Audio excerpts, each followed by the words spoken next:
시편 3편 1절에서 8절까지 말씀을 살펴보도록 하겠습니다. 시편 3편의 표지어는 다윗이 그의 아들 압살롬을 피할 때에 지은 시입니다. 다윗이 왕으로 있을 때인 주전 979년경에 셋째 아들 압살롬의 모반을 피해 예루살렘에 떠나 유리 방황하면서 겪은 극심한 고난의 상황을 그 배경으로 합니다. 시인은 자신을 둘러싼 수많은 대적들의 위협 속에서도 방패요 구원자이신 하나님을 향한 흔들림 없는 신뢰와 평안을 찬양합니다. 1절과 2절은 불운과 탄원입니다. 다윗의 아들 압살롬이 반역을 일으키자 상황이 급격하게 달라졌습니다. 전에는 자신의 편이라고 생각했던 사람들 중에 많은 수가 등을 돌리고 만 것입니다. 사무엘하 15장 12절과 13절에 따르면 반역하는 일이 커감해 압살롬에게로 돌아오는 백성이 많아지니라. 전령이 다윗에게어서 말하되 이스라엘의 인심이 다 압살롬에게로 돌아갔나이다 한지라 라고 기록합니다. 이에 다윗은 여호와여 나의 대적이 어찌 그리 많은지요 일어나 나를 치는 자가 많으니이다 라고 탄식합니다. 1절과 2절에서 많다란 표현을 3번이나 반복하므로 대적의 수적 우세와 압도적인 기세를 강조합니다.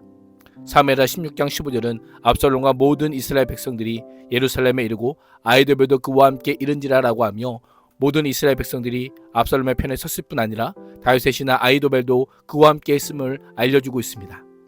이런 상황에 다윗은 어찌라는 표현을 통해 자신에게 대적이 그토록 많을지 몰랐다는 사실을 강조하며 도대체 무슨 이유로 대적자들이 그리 많은지 깊은 탄식을 합니다.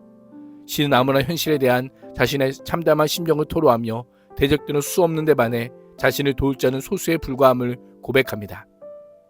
시인의 목숨을 노리는 대적들은 시인을 대적하며 그는 하나님께 구원을 받지 못한다라고 합니다. 하나님께 버림받은 자라고 저주하며 조롱했던 것입니다. 시므이라는 인물은 다윗이 압살롬을 피하여 도피할 때 다윗을 향해 돌을 던지며 다윗이 당하는 고난이 사울 왕가에 대한 다윗의 범죄를 응징하는 하나님의 심판의 결과라고 떠들면서 다윗을 괴롭게 하였습니다. 왜 대적들은 하나님께 구원을 받지 못한다라고 하였을까요? 하나님의 도우심을 받지 못한다는 것은 다윗에게 소망이 없음을 의미하기 때문입니다.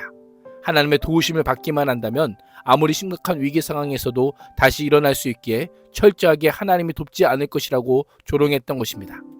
다윗은 언약에 신실하신 하나님을 강조하는 여호와 이름을 부르며 기도를 시작하지만 대적들을 조롱할 때는 언어로 엘로힘, 전능하신 하나님의 이름을 사용합니다. 자신을 향해 쏟아지는 수많은 비방의 소리 앞에서 그 소리에 함몰되지 않고 무너지는 가슴을 부여잡고 하나님의 언약의 이름, 오직 유일한 구원자이신 여호와의 이름을 부르며 탄식의 기도를 올려드리고 있습니다. 이것이 바로 성도의 자세입니다. 세상은 하나님을 알지 못하기에 숫자와 힘의 논리로 우리를 조롱하지만 그리스도인은 세상의 논리 앞에서도 흔들리지 않고 언약의 하나님 여호와의 이름을 부르며 엎드려야 합니다. 하나님만의 도움으로 삼는 것, 하나님만 의지하고 하나님께만 부르짖는 것이 절망의 밤을 통과하는 가장 강력한 영적 무기임을 잊지 말아야 합니다. 3절에서 6절은 신뢰의 고백입니다. 수많은 대적들이 일어나 자신을 치며 조롱하는 암담한 상황에서도 시인은 여호와여 라고 하며 여호와를 찾습니다. 눈에 보이는 현실을 그대로 보는 눈이 아니라 현실 너머에 있는 하나님의 도우심을 바라보는 신앙적 안목을 가지고 여호와를 부르고 있는 것입니다. 자신과 언약을 맺어주셨으며 자신이 절대 신뢰하는 여호와 이름을 부르며 여호와여 주는 나를 앞뒤로 두르고 있는 방패라고 고백합니다. 일평생 전쟁을 누리며 많은 전쟁을 참전하였던 다윗은 누구보다 방패의 중요성을 잘 알고 있었습니다. 일반적으로 방패는 군인의 몸 가운데 한 부분만 보호하지만 주님은 자신의 사면을 보호하시는 완벽한 방패이심을 고백합니다. 여호와는 다윗의 가장 가까이서 도와주시는 전능하신 보호자였던 것입니다. 여호와야말로 자신을 영화롭게 하시는 나의 영광이라고 고백합니다. 발레는 이에 쫓기고 개같은 자에 의해 저주를 당하는 상황에서도 결코 비굴해지지 않고 오히려 자신이 장차 누릴 영광을 고대하며 하나님을 신뢰합니다. 한 걸음 더 나아가 여호와 그분이 자신의 머리를 들어주시는 분이라고 고백합니다. 고대 사회에서 머리를 높이 들어 올리는 행위는 치욕을 당하고 있는 자의 신분 혹은 명예를 다시 원상태로 회복시켜준다는 의미를 가지고 있습니다.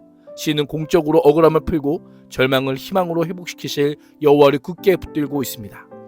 대적들은 시인에게 구원이 없다고 말하지만 시인은 대적들의 많은 조롱에 맞서 자신의 목소리로 여호와께 부르짖습니다. 다윗이 절망의 상황에서도 절망하지 않고 여호와의 도우심을 확신할 수 있었던 것은 과거 여호와께 간과의 응답을 받은 경험이 있었기 때문입니다. 그의 성산에서 응답하시는 분이시기 때문입니다. 그 성산은 하나님의 언약의 상징인 언약궤를 안치한 다윗성 곧 예루살렘을 가리킵니다. 예루살렘은 모든 이스라엘에게 신앙의 중심이자 우주의 중심이요 다윗과 솔로몬의 위대한 정치적 힘을 상징하는 곳이기도 합니다.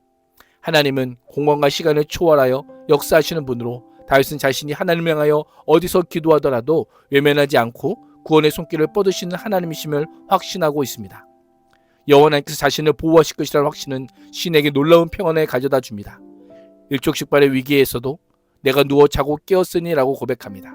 내가 평안히 잠을 자겠습니다가 아니라 이미 잠을 자고 일어났던 것입니다. 잠을 자되 아무런 염려 없이 단잠을 깊이 잤던 것입니다. 위기 상황 가운데 여호와를 의지하지 못하는 자들은 불안과 공포 속에서 뜬 눈으로 밤을 지새거나 잠자리를 뒤척일 것입니다. 그러나 여호와를 절대적으로 의지하는 자들에게 있어서 하나님의 보호에 대한 확신은 불안을 극복할 힘이요 공포를 평안으로 변화시키는 능력임을 보여주고 있습니다. 시인은 천만인이 나를 에워싸 진친달지라도 나는 두려워하지 아니하리로다라고 고백하며 여호와의 방패는 천만 명이 쏘는 화살도 문제없이 막아내고도 넉넉히 남는 방패요 여호와의 칼은 천만 명의 군인들의 일순간에 베어버릴 수 있는 날카로운 칼임을 선포하고 있습니다. 그렇습니다. 우리가 자꾸 의지하고 부르짖는 대상이 분명해질 때 그 기도는 길을 찾게 됩니다. 기도는 환경을 즉시 바꾸기보다 환경의 의미를 바꿉니다.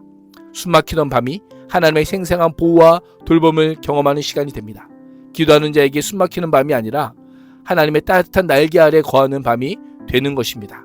찬송가의 가사처럼 주에서 동행하면 그 어디나 하늘나라입니다. 그 자리에서 우리는 다시 잠들고 다시 일어나 주님을 찬양하며 따라갈 수 있음을 잊지 말아야 합니다. 7절과 8절은 구원과 축복에 대한 간구입니다. 평안을 회복한 시인은 하나님을 향해 구원의 축복을 간구합니다. 여호와여 일어나소서 나의 하나님이여 나를 구원하소서라고 외칩니다. 다윗은 여호와 하나님께서 일하실 때가 되었기에 지체하지 말고 일어서 주실 것임을 강력하게 요청합니다. 하나님의 도우심을 확신하며 자신이 아닌 하나님께서 자신을 위해 싸워주실 것을 간구합니다. 여호와께서 일어나셔야만 한 이유는 주께서 나의 모든 원수의 뺨을 치셨고 악인의 일을 꺾으셨기 때문입니다. 뺨을 치다란 상대방에게 모멸감을 안겨주는 것을 가리킵니다. 이를 꺾다란 이가 꺾인 맹수처럼 무장 해제되는 것을 나타냅니다. 다윗은 여호와 하나님께서 거룩한 용서로서 과거에 이스라엘 수많은 원수 대적을 파쇄하셨듯이 이번에도 자신의 원수들에게 일하시기를 간구하고 있는 것입니다. 시인은 마지막 절에서 여호와의 구원과 축복을 간구합니다. 단식으로 시작한 노래는 구원에 대한 확신과 우러나오는 축복의 간구로 마무리됩니다. 다윗은 구원은 여호와께 있사오니 주의 복을 주의 백성에게 내리소서라고 합니다. 여호와께 있사오니란 여호와께 속해 있다입니다.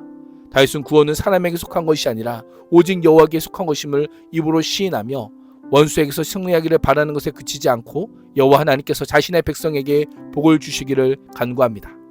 한 사람 다윗의 기도는 공동체 전체가 공유하게 되는 승리의 노래가 되어 온 이스라엘의 생명과 평안을 흘려보내는 거룩한 복의 통로가 되었던 것입니다.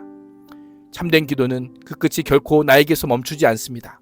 나의 평안과 안전에서 멈추지 않고 공동체의 회복과 평안으로 흘러가게 됩니다. 나 혼자만 안전한 자리는 결코 완전한 자리가 아님을 기억하며 나를 통해 구원과 복이 공동체에 흘러가게 하는 복된 삶을 살 수 있기를 주님의 이름으로 축복합니다. 기도하겠습니다. 하나님, 수많은 두려움과 흔들리는 현실 속에서도 구원이 오직 주께 속해 있음을 고백하며 은혜와 평강을 가정과 교회, 공동체에게 흘려보내는 복의 통로가 되게 하여 주옵소서. 예수님의 이름으로 기도합니다. 아멘.